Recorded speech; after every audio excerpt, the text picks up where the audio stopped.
Hola, con mi amigo Michel Ocer queremos contarles cómo dos personas que ganan lo mismo pueden tener impuestos diferentes. ¿Les ha pasado que por una misma silla de avión una persona paga mucho menos que otra?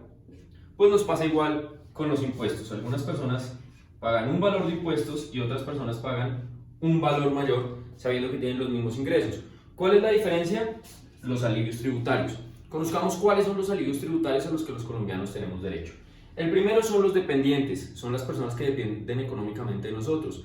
Hijos, hasta los 18 años, hasta los 23 están estudiando, sin importar edad, si tienen una condición de discapacidad, o cónyuge, hermanos o padres, si estos dependen económicamente de mí. Podré tener un beneficio hasta de 32 VTs al mes. ¿Qué es VT? Unidad de valor tributario. Es el tope que ha definido el Estado para todos los parámetros tributarios y responsabilidades tributarias que tengamos los colombianos. Cada año va cambiando y para este 2020 es de 35.607. Entonces, en dependientes puedo usar hasta 32 VTs mensuales sin pasarme del 10% de mi ingreso. Intereses de vivienda, que es la parte de interés que voy a pagar en una financiación hipotecaria o un leasing habitacional, tengo derecho a utilizar 100 VTs al mes del componente de intereses. Los pagos que yo haga a medicinas prepagadas, planes complementarios o pólizas de salud, hasta 16 VTs. Y tengo también derecho a utilizar como beneficio tributario los aportes que yo haga a cuentas AFC y fondos de pensión voluntaria. Adicionalmente, el Estado me reconoce algo que se llaman rentas exentas por ingresos laborales, que corresponde al 25% de mi ingreso menos la seguridad social y las deducciones a las que tenga derecho. Cabe anotar, y es algo muy importante, que tenemos un tope general para esto y es el 40% de mi ingreso menos los aportes a seguridad social, que tiene una connotación que se llama ingreso no constitutivo de renta o ganancia ocasional. Los invito a que veamos un ejercicio. Entonces pensemos en dos personas que tienen el mismo ingreso, 7 millones de pesos. ¿Cuánto va a ser el aporte a pensión obligatoria? Aportamos el 4% a pensión obligatoria. Entonces yo voy a tomar 7 millones de pesos, que es el ingreso, por el 4%, que es mi aporte a pensión obligatoria, y son 280.000 pesos. Para los dos, en los dos casos van a ser 280.000 pesos. Adicionalmente debemos hacer un aporte a EPS. El valor de la EPS, del aporte de EPS, es exactamente el mismo de la pensión obligatoria, son otros 280.000 pesos. A medida que vamos teniendo mayor ingreso, aportamos en algo que se llama Fondo de Solidaridad Pensional. Aplica para personas que tienen ingresos superiores a 4 salarios mínimos legales vigentes. A medida que una persona gana más, para un ejemplo de más de 16 salarios mínimos, hace un aporte a algo que se llama Fondo de Subsistencia, que empieza en el 0.2 y termina en el 1%. Pero para el ejercicio que estamos haciendo es un 1% de Fondo de Solidaridad Pensional, por lo tanto va a ser un aporte de 70.000 pesos, que corresponde al 1% de el ingreso de 7 millones de pesos. Aquí voy a tener un primer resultado, que es el subtotal. El subtotal va a ser los 7 millones de pesos del ingreso menos 280.000 de pensión obligatoria, menos 280.000 de EPS, menos 70.000 pesos de Fondo de Solidaridad Pensional. Los dos casos van a tener un subtotal de 6.370.000 pesos. ¿Por qué es importante ubicar este subtotal? Recuerden lo que les decíamos hace unos segundos. Yo no puedo utilizar más del 40% de esto como alivio tributario. Para estos dos casos, el alivio tributario máximo va a ser de 2.548.000 pesos. Para que veamos las diferencias, vamos a poner que la persona de la columna izquierda tiene unos alivios tributarios y vamos a decir que tiene un dependiente, por lo tanto puede descontarse 700.000 pesos.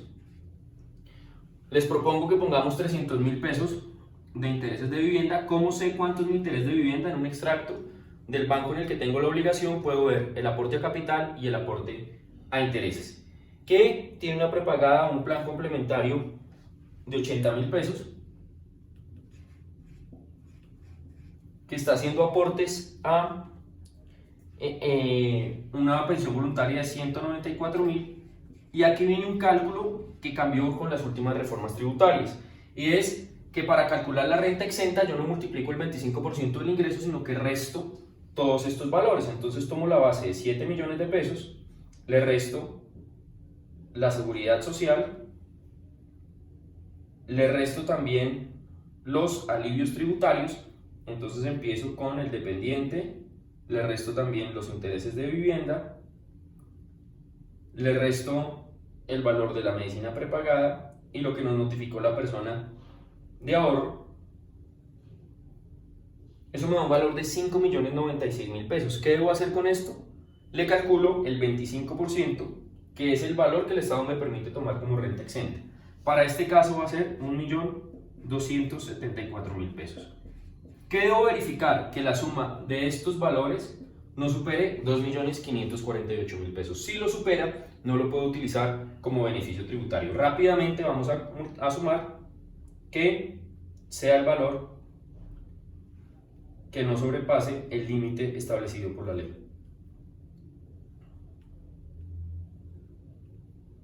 Efectivamente, si yo sumo estos valores me da 2.548.000. ¿Qué debo hacer con esto? Debo hallar algo que se llama base gravable y es la base con la que se va a calcular mi impuesto. Puedo tomar el subtotal, restarle todos los alivios tributarios, esta vez incluida la renta exenta por ingresos laborales,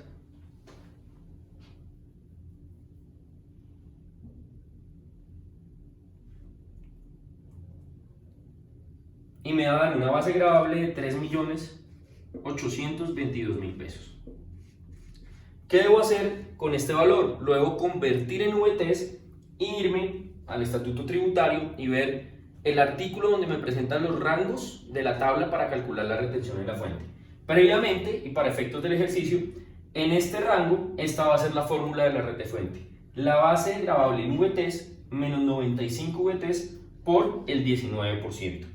Entonces procedamos a calcular la retención en la fuente. Entonces el primer dato es que son 107.3 VTs. Para el ejercicio no podemos tomar VTs parciales, vamos a tomar VTs totales, 108 VTs.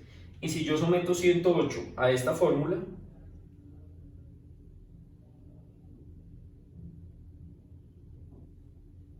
me da una retención de 2.47 VTs, que si la vuelvo pesos, me da 87.949.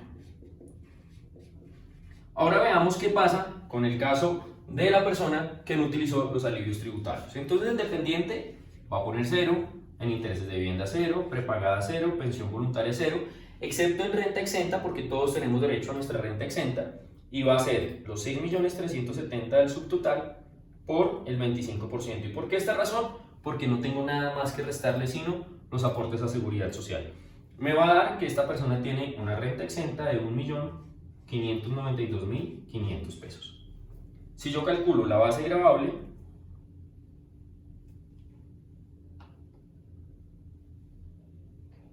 va a ser una base gravable de 4.777.500 pesos. Recordemos lo que nos dice la norma, que debemos volverla VTs.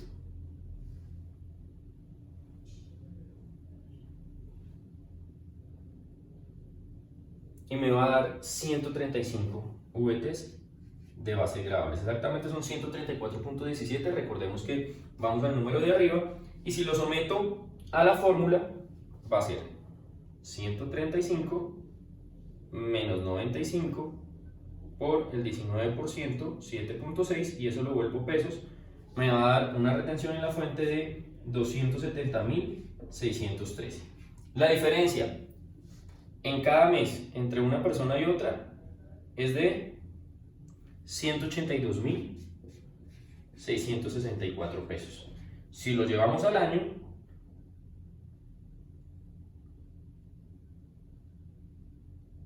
es una diferencia en impuesto de 2.192.968. Por lo tanto, les recomendamos registrar sus alivios tributarios. Gracias.